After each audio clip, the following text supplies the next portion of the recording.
Hello students, welcome to our channel VNC. JEE mains ఇచ్చిన question మీరు ఒకసారి observe చేస్తే a plus IB equals to i by 1 minus i అని ఇచ్చి a comma b find out చేయాలని అడుగుతున్నట్లు order pair. So a value b value find out చేయాలి. So దానికోసం ఇక్కడ రైట్ సైడ్ ఇచ్చిన ఐ బై 1 మైనస్ ఐ ని మనం a ప్లస్ ఐబి ఫార్మేట్ లో కన్వర్ట్ చేయాలి.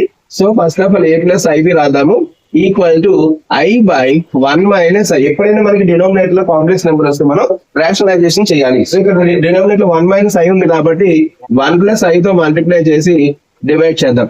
So A plus IB equals to ఇప్పుడు ఈ రెండు మల్టిపుల్ చేయండి. ఐ ఇంటూ 1 ఐ, అలాగే ఐ ఇంటూ ఐ స్క్వేర్ అంటే -1 divided by 1 minus i into 1 plus i అండి. సో మనకి నార్మల్ గా అయితే A minus B into A plus B, A square minus B square. కానీ కాంప్లెక్స్ నెంబర్స్ వచ్చేసరికి A plus iB into A minus IB, nothing but A square plus B square అనేది తీసుకోవాలి.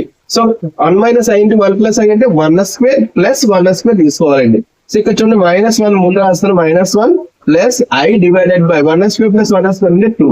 So A plus IB equals to -1/2 plus i into 1/2. ఇప్పుడు ఈ రెండు compare చేస్తే order pair of A comma B equals to A plus లో ఏముంది -1/2, B plus లో 1/2 ఉంది.